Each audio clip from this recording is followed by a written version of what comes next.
Nous vous implorons ta présence, Seigneur éternel, tandis que nous voulons ensemble aller plus loin à travers cette étude, que l'Esprit de vérité nous dispose et que tout ce qui sera dit soit pour notre édification, notre affermissement et la gloire de ton nom. Nous te prions au nom de Jésus. Amen.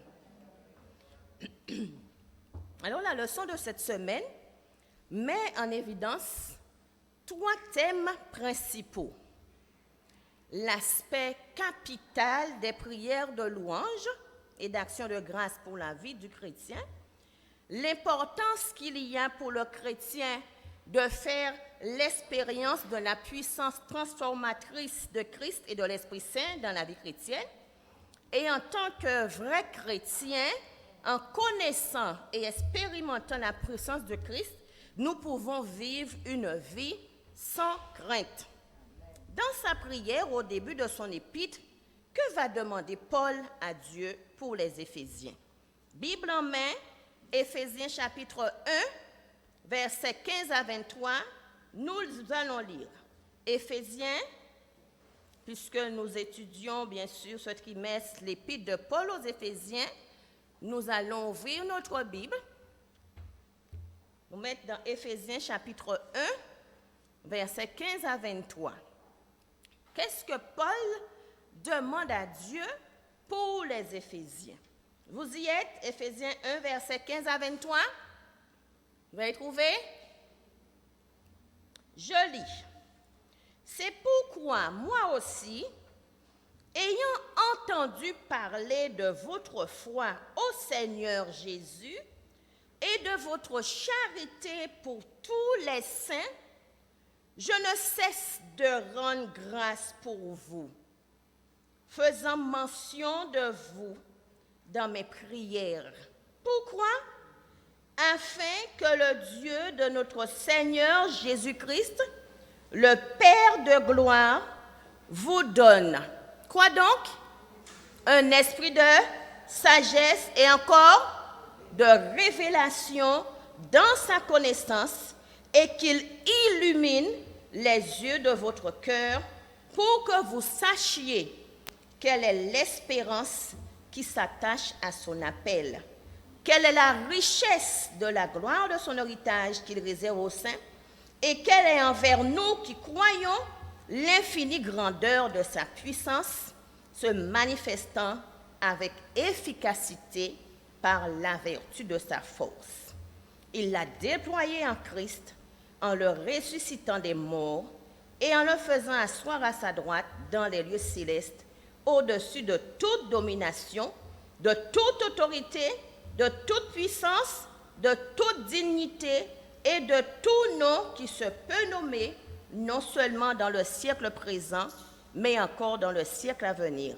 Il a tout mis sous ses pieds et il l'a donné pour chef suprême à l'Église, qui est son corps, la plénitude de celui qui remplit tout en tous.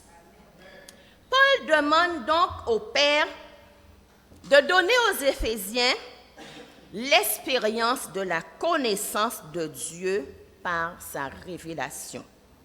Aussi, l'espérance qui vient des promesses de Dieu et la foi. Et pourquoi il demande cela? Pourquoi Paul demande à ce que le Seigneur se révèle à travers ses promesses, que le peuple, les Éphésiens aient la foi? Eh bien, il répond en disant, afin qu'ils puissent faire l'expérience de la puissance infinie du Seigneur Jésus-Christ. Et il va terminer sa prière en donnant l'assurance et la confiance que tout est soumis au Christ. Et Paul va faire encore ce rappel dans la lettre aux Éphésiens. Rappelons-nous, il est prisonnier, d'accord? Et pourtant, il se tient informé concernant la situation, l'état de ceux à qui il a annoncé l'évangile. Et quand j'ai préparé la leçon, je n'ai pas pu m'empêcher d'en penser à nos anciens, et plus particulièrement à Ancien Angéoville. Je me rappelle, il n'y a pas longtemps, il y a une sœur qui était absente. Et lorsqu'il est rentré chez lui, il a appelé la sœur sur son fixe. Il n'arrivait pas à la joindre. Il l'a appelée sur son portable. Elle était injoignable. Qu'est-ce qu'il a fait?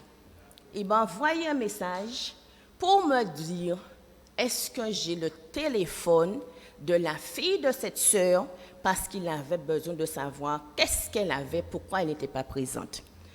Et c'est comme cela pour Sœur Cancel. Je ne sais pas trop pour Sandro, mais je sais aussi que Sœur Cancel le fait. On s'interroge, on se dit, mais tiens, ils se disent, il y a telle sœur, telle frère qui n'était pas présent, pourquoi? Et lorsqu'ils arrivent à la maison, ils prennent le temps de décrocher leur téléphone, de prendre des nouvelles de ceux qui ne sont pas présents.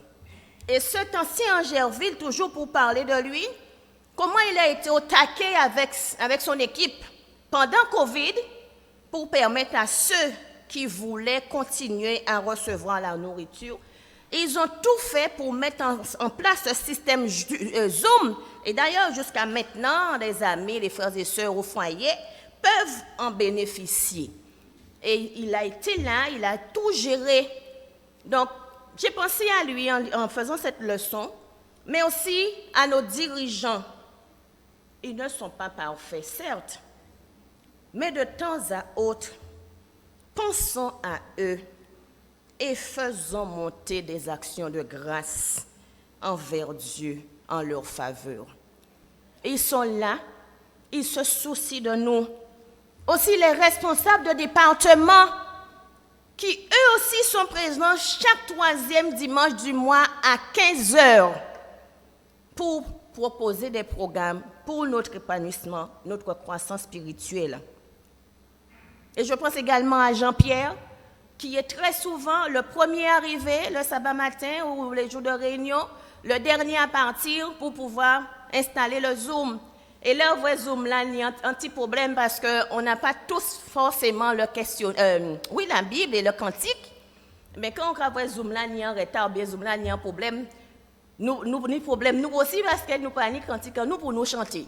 Donc, nous devons dire merci au Seigneur pour tous ces frères et sœurs qui, comme Paul, se soucient de notre bien-être lorsque nous sommes présents à l'église. Je voulais ouvrir cette parenthèse, maintenant je la referme. Et revenons à Paul. Paul dit qu'il a appris quelque chose concernant les Éphésiens, au point que cela les incitait à se lancer dans une prière d'action de grâce, accompagnée d'une intercession spéciale pour eux. Qu'est-ce qu'il a appris, qu'il a rempli de joie par rapport à cette église? La réponse dans Éphésiens 1, verset 15. Nous relisons. Voilà ce que Paul dit. C'est pourquoi, moi aussi, ayant entendu parler de quoi? De votre foi au Seigneur. Et quoi encore? Pour tout. Voilà, je ne cesse de rendre grâce pour. Il apprend que les Éphésiens grandissent dans l'amour et dans la foi. Il n'y a pas longtemps, Sœur Bézin était sur chair. Quand elle a fini de parler, Janine s'est tenue debout. Elle a dit, vous devriez dire à Sœur Bézia tout le temps, moi aimer, parce que c'est ce qu'elle veut entendre. Nous avons tous besoin d'amour. Et peut-être que Sœur Bézia, sous ses airs durs, c'est pas peut-être, moi je sais pour l'avoir côtoyée un petit peu pendant longtemps de près, sous les heures, tu laisses la tête baissée ce matin? Tu n'as pas envie de raconter? Je sais que Sœur Bézia, sous ses heures dures, c'est un chamallow. Elle a un cœur tendre. Et certaines personnes sont plus sensibles par rapport aux démonstrations affectueuses que d'autres. Et donc, c'est le cas pour Anne. Anne aime entendre les mots doux, aime les câlins. Donc, n'hésitez pas de temps à autre, même si c'est vrai qu'on garde un petit peu les distances, les gestes barrières par rapport à Covid, mais juste en lui tapant l'épaule, dites à Anne de temps en temps, Anne, pas au type, pas beau seulement qui aime, moi aussi aime. Nous sommes... N'est-ce pas, Anne? Moi, je t'aime beaucoup et tu le sais. Tu le sais. Donc, du coup, nous avons besoin de cet amour dans le foyer, dans le couple, dans les relations. L'amour doit être présent dans tout. On ne doit pas faire les choses par intérêt pour dire comme ça que, bon, en cas de ça, mais en cas attendre que bon, moi retour. En cas de une deuxième fois, mais si pas bon, moi, on peut une troisième fois. lorsque nous devons donner, nous devons aimer, parce que Dieu est amour, nous devons aimer. Et il parle de la foi des Éphésiens, et il dit que pour moi c'est une chose merveilleuse, et il va rendre grâce au Seigneur par rapport à cela. Mais dites-moi, maintenant c'est à vous de parler, Patrick ou bien Gilbert, dites-moi, c'est quoi pour vous une action de grâce et comment peut-on faire une action de grâce à Dieu? C'est quoi une action de grâce et comment on peut faire une action de grâce à Dieu? Est-ce que vous avez la réponse? Frère Cartes veut intervenir. Et moi, j'aimerais aussi entendre, attends le micro, j'aimerais aussi entendre Valérie. Valérie, je suis contente de te voir ce matin, que l'Éternel te bénisse. Et tout à l'heure, tu nous diras, comment est-ce que pour toi, tu sais qu'est-ce qu'une action de grâce, comment on peut rendre grâce à Dieu? Vas-y. Une action de grâce, c'est quelque chose qu'on donne, qu'on ne mérite pas. Mais par amour, Dieu nous donne sa grâce, sa façon de vivre. Mais toi, est-ce que tu sais, parce que Paul dit qu'il rend grâce à Dieu, qu'il rend des actions de grâce par rapport au comportement de l'Église. Mais toi, est-ce que tu sais comment il faut faire pour des actions de grâce vis-à-vis du Seigneur? Nous avons nos frères, nos sœurs, nous lui dire que l'Église de Dieu, c'est le sabbat. Qu'est-ce que tu fais? Pourquoi tu vas passer à l'Église aujourd'hui? C'est parce que la Bible nous dit, tu feras tout ce que tu as fait durant la semaine, mais n'oubliez pas le jour du sabbat. Souviens-toi. D'accord. Ok, je te remercie. Vas-y Valérie. Bonjour, bon sabbat. Merci. Alors, une action, déjà, je dirais que par rapport à Dieu, Dieu fait grâce à qui il veut. Et concernant nous, nous faisons action de grâce à Dieu en toutes choses.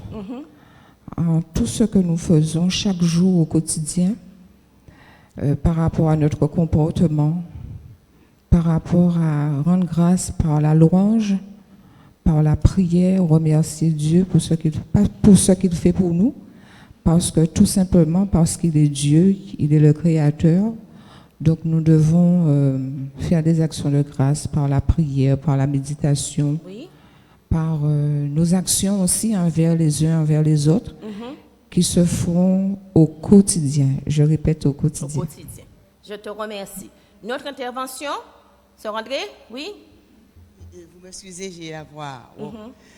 Nous devons, effectivement, comme vient de dire Valérie, reconnaître que Dieu est amour. Amen. Lui dire, Seigneur, tu es amour, tu es bon, tu es mon Père. Reconnaître qui est Dieu, qui est Dieu pour moi, ce qu'il fait pour moi, reconnaître tout ce qu'il fait et le remercier. Ne pas être ingrat, lui dire merci parce que tu as veillé sur moi. Nous devons reconnaître ce que Dieu fait pour nous.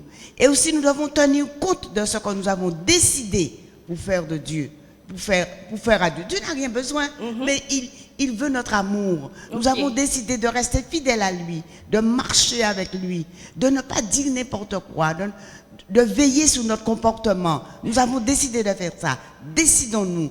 Et nous disons, c'est la grâce de Dieu qui nous aidera à faire cela. Ok. Quelqu'un d'autre? Sœur Gisèle? Gilbert, Sœur Cartes? Patrick, tu as une intervention? D'accord. Tout à l'heure, d'accord. Je dirais que rendre grâce à Dieu, c'est aussi reconnaître Dieu pour sa grandeur, en tant que créateur, avoir de la reconnaissance, de la gratitude tous les jours parce que nous bénéficions de la grâce de Dieu. En effet, nous lui rendons grâce, nous le remercions, mais la première chose pour moi, c'est de reconnaître la grandeur de Dieu et lui être reconnaissant pour cela. Ok, oui. Diana, vous voulez dire quelque chose? D'accord. Donc, nous pouvons rendre des actions de grâce au Seigneur à travers un chant, à travers un poème, en faisant un don monétaire, à travers un témoignage, à travers la lecture d'un psaume, parce que le livre des psaumes contient une quantité d'actions de grâce. Pour vous citer le psaume 9, le psaume 10, le psaume 30, 32, 34, 40, 41, 92, 116, 138, 23, 103. 8, oui. Oui. Toutes ces psaumes, ce sont des psaumes d'action de grâce. Alors, ne dites pas que vous ne savez pas rendre grâce au Seigneur. Il y a tous ces moyens. Et bien sûr, par la prière, Valérie l'a dit. Donc, pour toutes ces raisons que vous avez citées, il y a des raisons de rendre grâce au Seigneur. Savez-vous qu'aux États-Unis, l'action de grâce est tellement importante pour cette nation qu'une journée appelée Journée d'action de grâce, Thanksgiving, a été instaurée et chaque deuxième lundi du mois d'octobre, chaque année, cette journée est célébrée. Vous avez déjà entendu parler de cette fête? Mais si vous ne connaissez pas en quoi ça consiste, de retour à la maison, faites une recherche sur Journée d'action de grâce aux États-Unis, Thanksgiving, pour savoir un petit peu qu'est-ce qui se fait, qu'est-ce qui se passe dans cette journée-là. Et vous comprendrez pourquoi c'est aussi important. Les gens fait nous en cadeau, les gens ben nous en bitin, nous contents. Pour nous, c'est naturel que nous remercions. On est plein de bonté, plein d'égards. Et pour nous, c'est un privilège de le remercier pour sa bienveillance. À plus forte raison, Dieu. Pourquoi nous ne voulons pas le remercier alors que lui, il nous fait toutes sortes de dons? Les gens vont nous habiter, nous sommes tellement contents, nous disons ouais, merci, content, merci pour ça, au fait bon moi. Je vois Sonia agiter, secouer la tête et sourire, elle sait un petit peu, n'est-ce pas? Donc quand on donne quelque chose à quelqu'un, la personne est contente et nous contents, content. Donc nous devons faire plaisir au Seigneur aussi. Et Paul demandait aux Éphésiens de savoir discerner un certain nombre de choses. Et l'histoire des Éphésiens, par prolongement, est la nôtre également. Il ne faut pas dire que c'était pour les Éphésiens que c'est passé. L'épître aux Éphésiens nous concerne encore davantage, nous chrétiens de cette époque-là. Et Paul donc dit qu'il demande un certain nombre de choses. Verset 18 et verset 19, qu'est-ce qu'il demande? Paul dit, il demande que le Seigneur illumine les yeux de votre cœur pour que vous sachiez quelle est l'espérance qui s'attache à son appel, quelle est la richesse de la gloire de son héritage qu'il réserve aux saints, et quelle est envers nous qui croyons l'infinie grandeur de sa puissance se manifestant avec efficacité par la vertu de sa force. Paul dit donc qu'il demande au Seigneur de rappeler aux Éphésiens l'espérance à laquelle ils ont été rappelés. Il demande au Saint-Esprit également de remettre à la mémoire des Éphésiens que nous sommes le trésor de Dieu, son héritage. Et il demande également que la grandeur incomparable de sa puissance en notre faveur soit discernée. Mais il y a cette expression qui me pose problème. Paul dit que le Seigneur illumine les yeux de votre cœur. Depuis qu'il t'en connaît, moi, ça m'a idée en tête, moi là en haut. Mais Paul dit très bien que le Seigneur illumine les yeux de votre cœur. Qu'est-ce que ça veut dire? Qui gens ont qu'à comprendre ça? Pourquoi que le Saint-Esprit illumine les yeux de votre cœur? Qu'est-ce que vous comprenez par là? Oui, Anne veut intervenir. Nous devons laisser Dieu changer notre comportement, nos sentiments, Oui. nos actions, les actes de notre cœur, de notre propre sentiment envers Dieu et envers les autres. D'accord. Qui d'autre? Oui, il y a Mylène. Attends, Gérard. Mylène avant. Mylène, sœur Derby.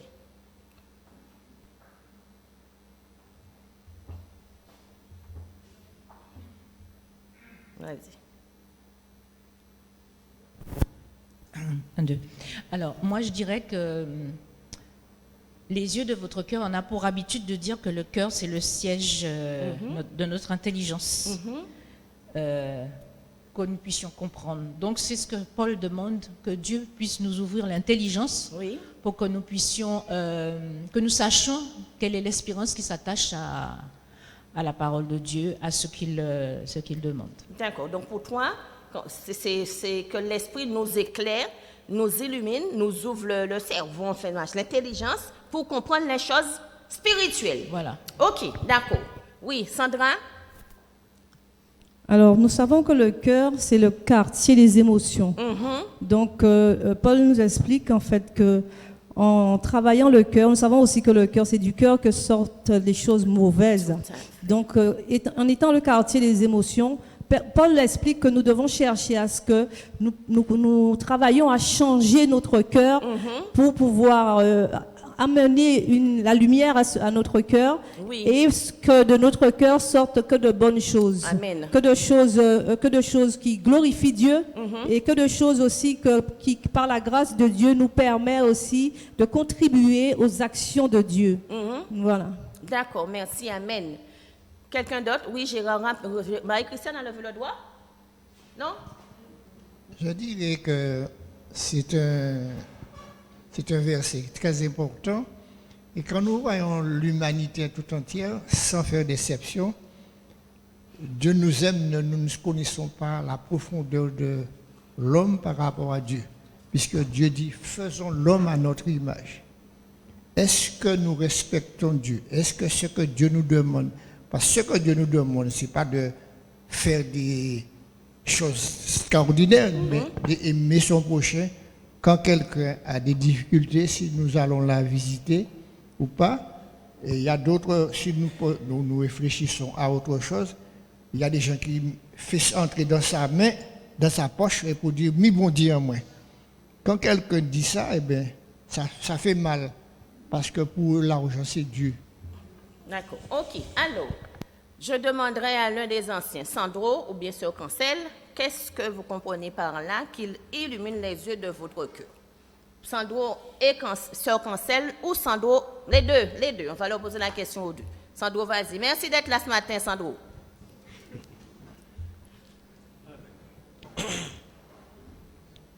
Il nous faut comprendre que lorsque Paul s'adresse aux Éphésiens, qu'il y a un tas d'éléments autour d'eux qui font qu'ils ne peuvent pas comprendre toutes les choses.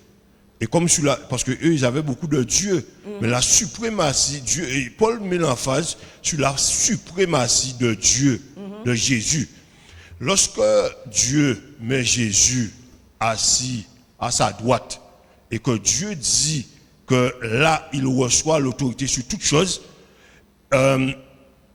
il faut qu'ils comprennent ça.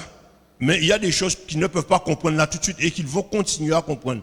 Quand la semaine dernière, il disait que dans les lieux célestes, que Christ, on devait lui donner gloire dans les lieux célestes, les bénédictions qu'il nous avait données, il faut que le Saint-Esprit puisse habiter en nous pour que nous puissions comprendre cela. Donc quand il ouvre les yeux de notre cœur, c'est pour que nous puissions, donc, dans cette relation que nous avons, avoir des yeux ouverts pour comprendre ce qu'il a vraiment. Et lorsqu'il parlait de la puissance qu'il avait, Jésus exalté devait être l'objet suprême de cela. Mais pour arriver à cela, il faut que les yeux de notre intelligence, de notre cœur puissent s'ouvrir pour comprendre cela, parce que c'est des choses que l'homme même n'a pas vues. C'est ça. Donc il nous faut avoir cette transformation du Saint-Esprit qui nous permet de voir au-delà ce que vraiment ces réalités soient. Donc si nous ne sommes pas dans cela, on ne peut pas avoir les yeux ouverts, et ça c'est vraiment notre entendement qui est encore l'œuvre du Saint-Esprit en l'homme pour comprendre cela. Donc il faut ouvrir les yeux de notre intelligence, de notre cœur, pour que nous puissions donc voir ces réalités que Christ a fait. Okay. Et juste pour souligner, pour le point, quand ils se disent, les fils de Séva qui se disent que oui, mais nous n'avons pas pu faire ça, parce que pour eux, il y avait un pouvoir dans le nom de Jésus.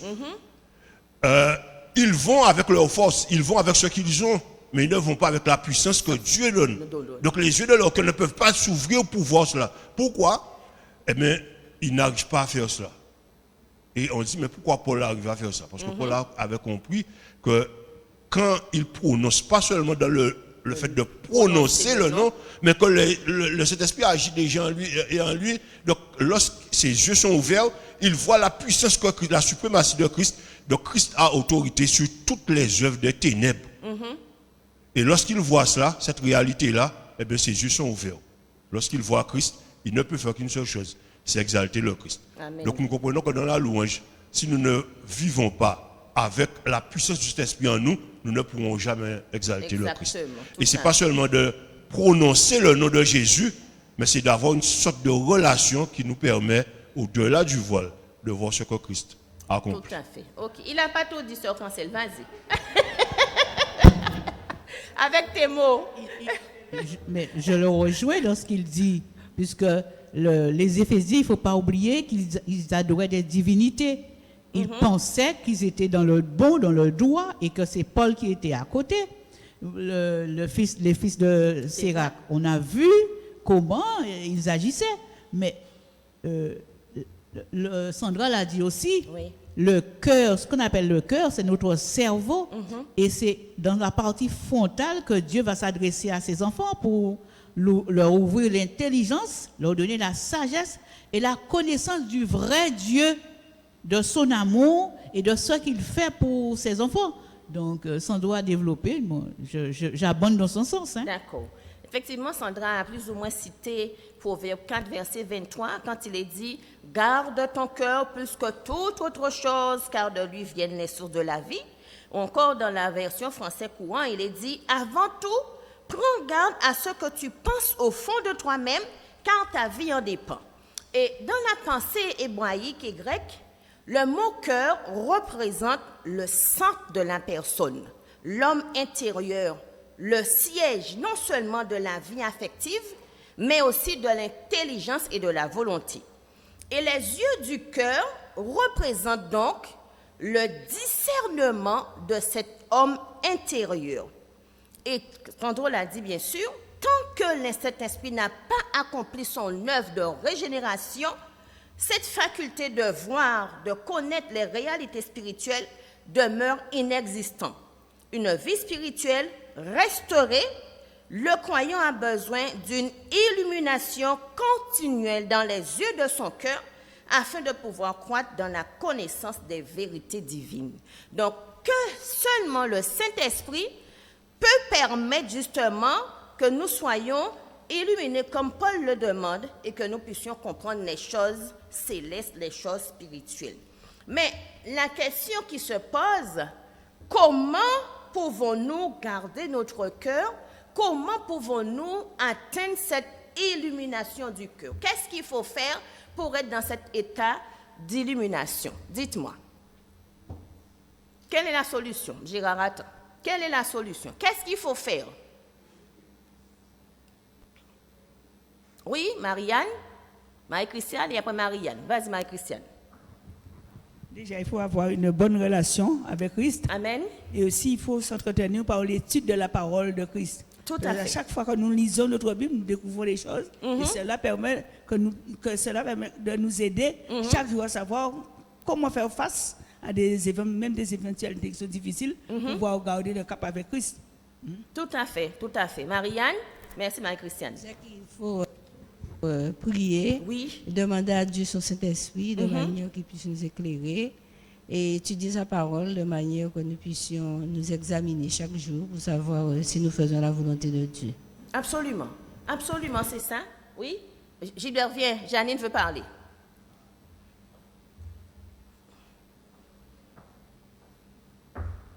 Tu sais, faire le bien, c'est difficile. Assez souvent, quand on veut faire le bien, l'autre intervient toujours. Mais comme je dis, quand on met Christ au centre, avant d'agir, on réfléchit toujours si Dieu était à ma place, comment il aurait réagi. Comme ça, on ne va pas vexer, on ne va pas et puis après réfléchir et pour regretter. C'est ce que je dis. À chaque fois, parce que c'est humain. L'esprit du mal vient toujours pour nous tirailler.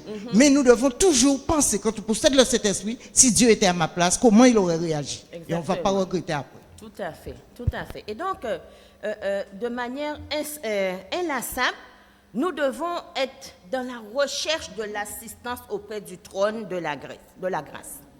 Nos affections, doivent se concentrer sur Dieu. Nous devons contempler sa grandeur, sa miséricorde. Mais quoi d'autre? Qu'est-ce qu'il faut contempler encore en Dieu? Dites-moi, la liste est longue. La grandeur de Dieu, sa miséricorde, quoi d'autre? Son amour, sa compassion, sa bonté, sa grâce, miséricorde, grandeur, et on pourrait dire. Donc vous voyez, tant de choses que nous devons contempler dans le Seigneur. La personnalité de Dieu entièrement. Et dans nos échanges, surtout avec nos amis, parlons autant que possible des choses en rapport avec le ciel. C'est vrai qu'il y a plein de sujets de conversation. On pourrait parler de plein de choses, des choses qui nous font mal, qui nous attristent, on a envie de partager avec les autres. Mais c'est beaucoup plus important de parler des choses concernant le ciel. Puisque c'est notre destination finale, nous devons donc toujours avoir présent dans nos échanges la pensée du ciel. Non seulement du ciel, mais la pensée de l'éternité. Et Paul va expliquer l'immense pouvoir de Dieu qu'il exerce en notre faveur. Il va prendre 2 exemples. La résurrection de Jésus, et sans doute on a parlé un petit peu, son exaltation à la droite du Père. Comment la puissance de Dieu s'est-elle exprimée dans la résurrection de Jésus-Christ? Qu'est-ce qui s'est passé? Nous allons lire un petit peu. Et là, Danda, je veux bien t'entendre puisque tu n'as pas encore parlé. Je sais que tu es une bonne lectrice. Tu vas chercher pour faire la lecture 1 Corinthiens 15, verset 20-23. Une autre personne va lire Éphésiens 1, verset 20. Une autre personne va lire Philippiens 3, verset 8 à 11. Et une autre personne, 1 Pierre 1, verset 3 à 5. Je voudrais bien que pour Sonia, tu puisses lire. Marie-Jo qui est là, qu'on n'entend pas souvent, Marie-Jo va faire une petite lecture aussi si elle veut, elle me dira quel texte qu'elle a choisi. Alors je reprends une personne, Éphésiens 1, verset 20. On n'a pas besoin de lire dans l'ordre. Une fois que vous avez trouvé un texte, vous levez le doigt pour la lecture. Éphésiens 1, verset 20. 1 Corinthiens 15, verset 20-23. Philippiens 3, verset 8 à 11. Et 1 Pierre 1, verset 3 à 5. Quelqu'un a trouvé quel texte? Anne, tu lis quoi? Anne, tu lis quoi? 1, verset 20. Vas-y. Vous mettez ça trop près de ma bouche. Mettez ça derrière. Il a déployé en Christ en le ressuscitant.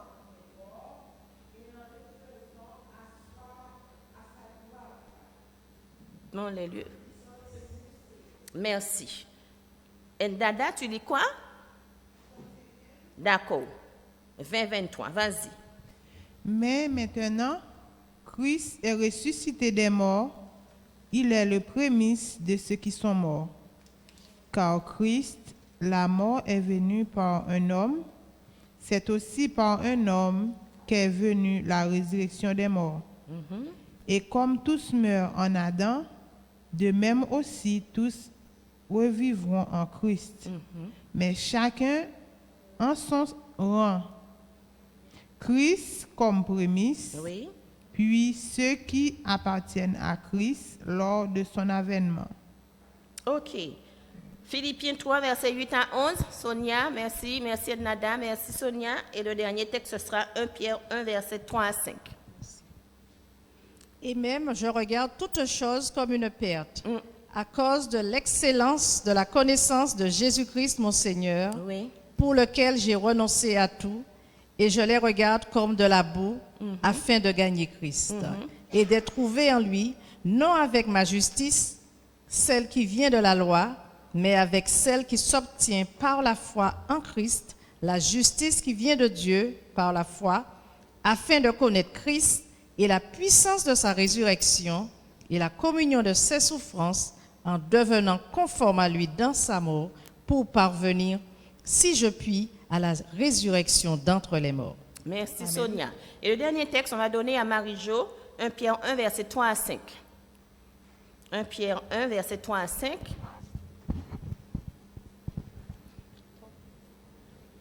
Loué soit Dieu, le Père de notre Seigneur Jésus-Christ, dans son amour. Il nous a fait naître à une vie nouvelle grâce à la résurrection de Jésus-Christ d'entre les morts pour nous donner une espérance vivante. Car il a préparé pour nous un héritage qui ne peut ni se détruire, ni se salir, ni perdre sa beauté. Il se tient en réserve pour nous dans les cieux. Vous qu'il garde par sa puissance au moyen de la foi en vue du salut qui est prêt à être révélé au moment de la fin. Je te remercie beaucoup, Marie-Jo. Merci. Alors, qui est-ce qui a son questionnaire en main? Est-ce qu'il y a des personnes qui ont leur questionnaire en main? Tu l'as? Bien. Alors, Gilbert, pour Janine. Janine, tu vas lire à la page 22, le deuxième paragraphe, la résurrection de Jésus. Page 22, deuxième paragraphe. Ça commence à la résurrection de Jésus. La résurrection de Jésus est une croyance non négociable de la foi chrétienne. C'est parce que Christ est ressuscité que les croyants fidèles attendent la grandiose résurrection pour la vie éternelle au moment où Jésus reviendra. C'est parce que Christ est ressuscité que nous pouvons regarder à lui aujourd'hui pour recevoir toutes les bénédictions de l'Évangile, y compris la présence du Saint-Esprit dans nos vies. Merci, Amen.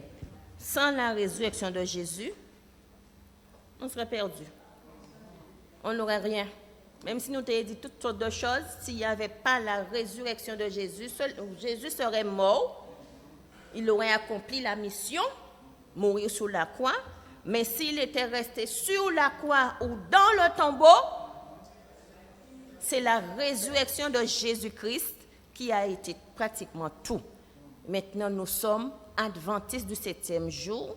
J'ai bien dit adventistes, pas laisser le monde dire nous c'est adventistes. Je le souligne à chaque fois parce que le nom a beaucoup d'importance, le nom a sa signification. Si vous dites que c'est un adventiste ou pas dans bitin là.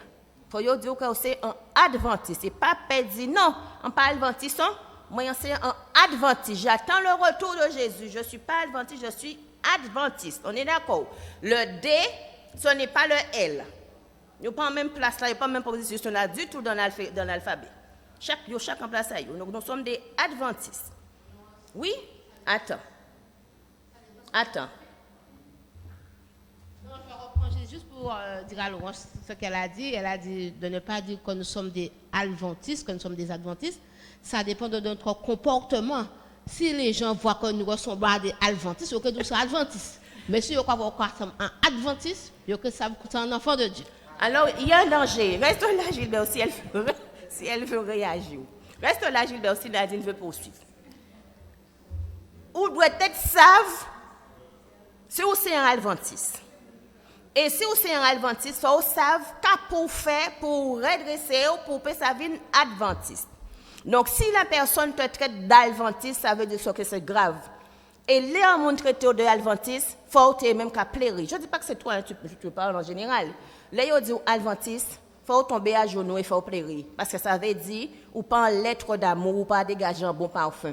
Il faut vraiment attrister, demander bon Dieu d'ouvrir à illuminer les yeux du cœur pour que ça vienne véritablement un adventiste. Elle veut dire quelque chose, vas-y. En général, je parle en général parce que bien souvent nous avons tendance à nous. Non mais c'est bon, on entend, vas-y.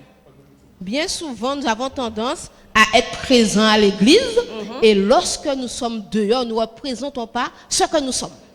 Tout à fait. Alors nous devons, partout où nous sommes, être des adventistes du 7e jour. Je suis entièrement d'accord avec toi parce que, frères et sœurs, merci Nadine de cette intervention. Certaines fois, nous minimisons les choses et nous ne voyons pas l'importance des dégâts que peut causer notre comportement.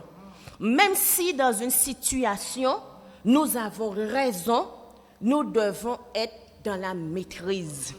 Le témoignage, mais frères et sœurs, vous ne pouvez pas vous imaginer combien ça fait du mal à l'Église quand on entend par exemple quelqu'un qui nous visite, qui fréquente les adventistes et qui dit par exemple, c'est de tels adventistes comme ça qui a fait l'air va intéresser à l'église ou un vrai comportement à yo, ça a dégoûté ou pas vivre encore. Yo ka dire ça, yo ka dire mais franchement c'est triste de voir soi-disant adventistes qui connaissent la vérité, qui a fait des bêtises comme ça que ça a dégoûté. Faisons en sorte que nous ne soyons pas des pierres d'achoppement dans des situations, dans comment nous vivons notre vie. Ce que nous faisons, nous avons l'apparence, c'est Nadine qui a dit ça, nous avons l'apparence de certaines choses, nous parlons bien et tout, mais en réalité, nous faisons des choses pas bien par rapport à la société, par rapport à tout ce que nous avons à faire dans le système, nous faisons des choses pas bien, et donc du coup, nous faisons du mal à l'œuvre de Dieu. Et je lis quelque part, il n'y a pas longtemps, que je me suis dit, mais c'est pas possible, ça, le Seigneur dit que plus d'âmes ne rentrent pas dans les églises, parce que si c'était le cas, ils seraient tellement découragés par rapport à la vie de l'église qu'ils ne resteraient pas dans le sein de l'église. Donc nous devons véritablement nous remettre en question autant où nous sommes là. Voyez comment les gens meurent si vite. Voyez, pour penser à Fornanette avec sa famille, sa sœur était au temple le samedi matin. Elle a participé à la leçon et tout, et le dimanche on appelle pour lui dire que sa sœur est décédée. Donc, vous voyez, on peut partir en un clin d'œil. Nous pensons à Fornanette parce qu'il n'est pas là ce matin, on pense à lui. Nous devons faire attention parce que les choses vont trop vite. Trop vite. Nous devons véritablement être prêts chaque jour au cas où pour pouvoir être debout lorsque Jésus reviendra. Et donc, Dieu disait que Paul va prendre 2 exemples, on a bien vu. Et au psaume 110, verset 1, il est dit que Dieu a placé Jésus de sorte que tous ses ennemis deviennent son marchepied. Qu'est-ce que ça veut dire? Qu'est-ce que cela signifie? Que le Seigneur a fait de toute puissance, toute autorité, le marchepied de Jésus-Christ. Qu'est-ce que ça veut dire pour vous? Vous comprenez ça comment? C'est quoi un marchepied?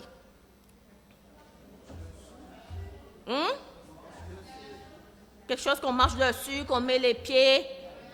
Oui, Sandro, et après nada. Vas-y, Sandro. Dans l'intervention, c'est ce que je disais. Toutes les dominations dans les ténèbres sont soumises à Jésus.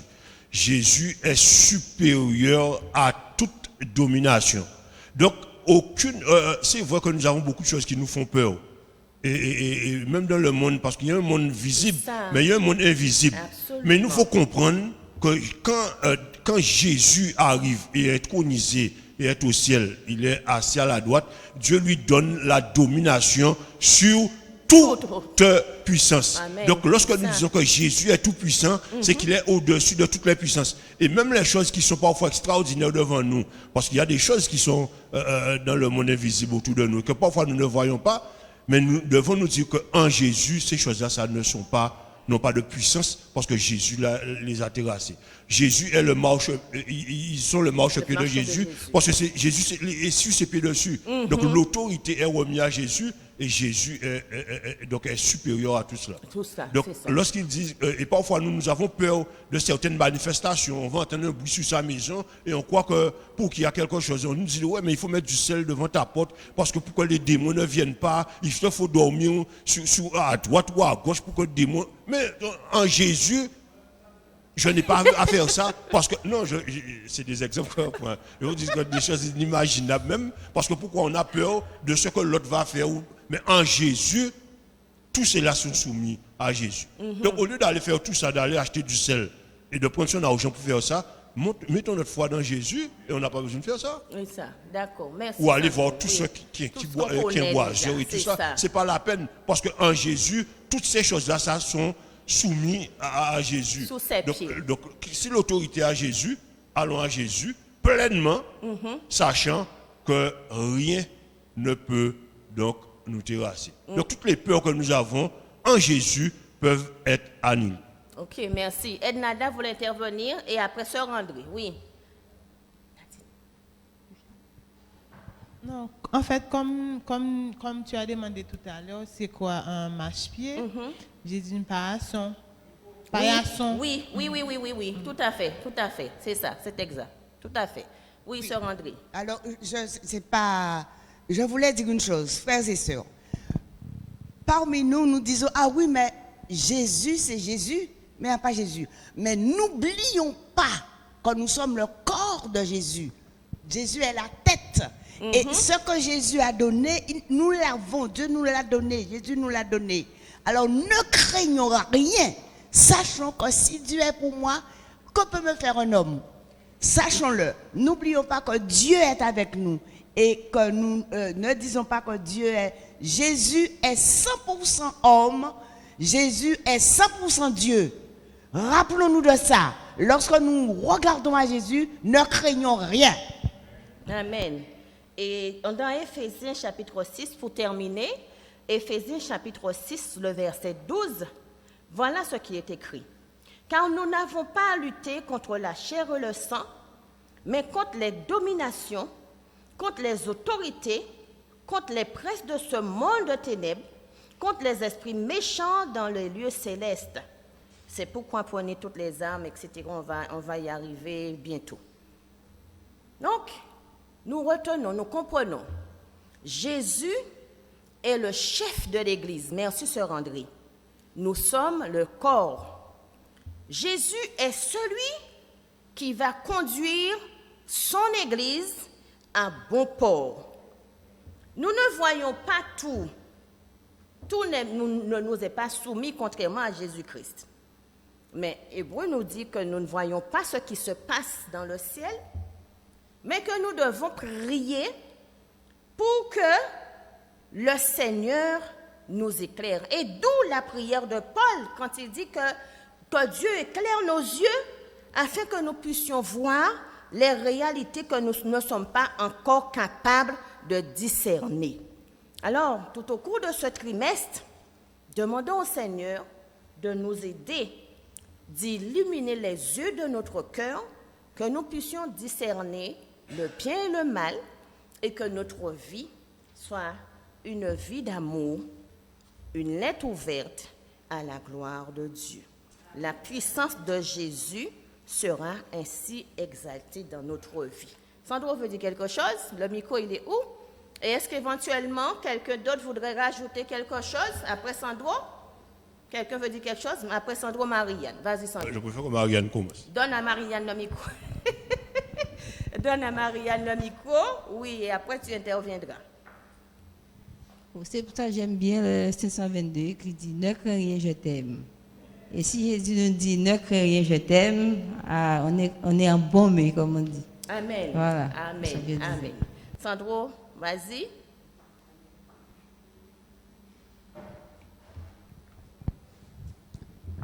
Valérie? Les femmes d'abord. Vas-y, Valérie. La Bible déclare, c'est Jésus qui le dit, il dit que mon peuple périt par manque de connaissance. Oui, oui. Et ça, c'est vraiment une vérité. Et quand Jésus il est revenu sur terre, il est venu aussi nous réconcilier avec le ciel, avec Dieu. En sachant qu'on n'était plus réconcilié avec Dieu depuis que Satan avait déjà fait des dégâts dans le jardin d'Éden. Et quand Jésus est revenu, il nous a donné cette autorité de dominer sur l'ennemi. Et parfois, c'est une autorité que nous n'arrivons pas à prendre. Il l'a dit. Et on ne le fait pas assez souvent, de prendre cette autorité, de dominer sur l'ennemi. On a ce pouvoir. Jésus nous a donné ce pouvoir et il a pris ce pouvoir à la croix. Et puis, c'est vrai que l'ennemi fait des dégâts aussi, hein, le diable. On appelle le diable Satan, tout ce qu'on veut. Mais l'homme aussi, il est méchant. Parfois, il y a des choses qui nous arrivent, c'est pas la méchanceté de l'homme lui-même. Et parfois, je me dis que Satan doit se dire, ah ouais, mais l'Éternel, chaque fois on m'est arrivé Timouna, ou quand mettre ça, sinon Timouna, on a dit c'est à cause de moi. Mais parfois, nous-mêmes aussi, on a la méchanceté en soi et on pense que toute chose qui arrive, ça vient de l'ennemi. Mais parfois, c'est de nous-mêmes. Parce que si on a l'Esprit de Dieu en nous, il y a des choses que nous ne devons pas faire. Nous devons être guidés par le Saint-Esprit. Oui, tout à fait. Donc, lorsqu'on sort du Saint-Esprit, eh bien, l'homme fait n'importe quoi. Et c'est vrai que l'homme commence à accuser l'ennemi en disant que oui, si j'ai fait ça, c'est à cause de l'ennemi. Si quelque chose m'arrive, c'est à cause de l'ennemi. C'est parce qu'on a désobéi parfois à l'Esprit de Dieu, tout simplement. Merci. Sandro, tu as 2 minutes chrono. J'irai vite. Vite même. Oui, nous avons toute la domination lorsque notre vie est cachée en Jésus sur les autorités. La chose que je voulais dire, ça c'est l'attention, le point qu'il faut mettre, l'attention qu'il faut porter sur cela. Il y a des choses que c'est vrai que les yeux de notre entendement vont continuer à voir parce qu'on n'a pas encore tout. Mais il nous faut faire attention à une chose en tant que chrétien, ça en tant qu'enseignant de la Bible, nous devons comprendre cela. Les vérités que nous avons déjà eues, mes amis, ne revenons pas sur ces vérités. Amen. On ira plus loin. Ce matin, on a parlé de progrès. On ira plus loin. Mais si c'est une vérité, si c'est ce qu'on va apprendre dans une vérité là maintenant, remet en cause une vérité qu'on a déjà, n'y allez pas. Tout à fait. Et ça, c'est un enseignement que je donne à ceux qui étudient la Bible. Je dis que oui, mais on nous a dit ça, mais c'est pas ça. Mon ami, ce que tu as appris comme vérité sera toujours une vérité. Amen. Parce que c'est Jésus. Amen. Ne remets pas ça en cause. Amen. Et donc aujourd'hui, on aura beaucoup de choses, et surtout au niveau des guérisons, mes amis. Et parfois, on aura des choses qui sont extraordinaires devant nous, que le diable va présenter devant nous. Et parfois, c'est une bonne forme. Et on va nous dire que oui, mais maintenant, on peut décentrer donc, nos affaires et avoir une force en nous qui nous permet. La force est en Jésus. Amen. Et sera toujours en Jésus. Amen. Merci. Et à tout moment, nous devons nous dire ça. Et si tu as fait un point au début en parlant des anciens qui appellent et tout cela. Mais moi, le point que je veux dire, et on entend souvent beaucoup de gens dire, ah oui, mais tête à l'église là malade, mon ami. La tête de l'église, selon Éphésiens 1, il a tout mis sous ses pieds. Dieu a tout mis sous ses pieds et il l'a donné pour chef suprême à l'église. Lui, Jésus, qui est son corps, l'église, la plénitude de celui qui remplit tout en tout. Amen. La tête de l'église, c'est Jésus. Merci. Tout ce qu'on va nous donner comme vérité, si Jésus n'est pas dedans, rejetez cette vérité. Amen. Merci Jésus beaucoup. est Jésus seul, car Jésus seul exalté dans les cieux aujourd'hui pour ses œuvres. Comment Dieu vient à notre secours? Voilà donc ce thème sur lequel nous allons commencer à réfléchir cet après-midi, avec pour verset de base, Éphésiens 2, versets 4 à 5, où il est dit « Mais Dieu est riche de compassion, et à cause du grand amour dont il nous a aimés, nous qui étions morts du fait de nos fautes, il nous a rendus vivants avec le Christ. » Merci beaucoup, que Dieu vous bénisse, et bon fin de sabbat. À tout à l'heure. Je vais dire 2 mots. Je prends place à Jean-Pierre. Tout ça, Laurence dit là, à pas parole en l'air. C'est des choses qui laissent nous à réfléchir et pour nous comprendre grandeur et divinité à notre Seigneur Jésus-Christ.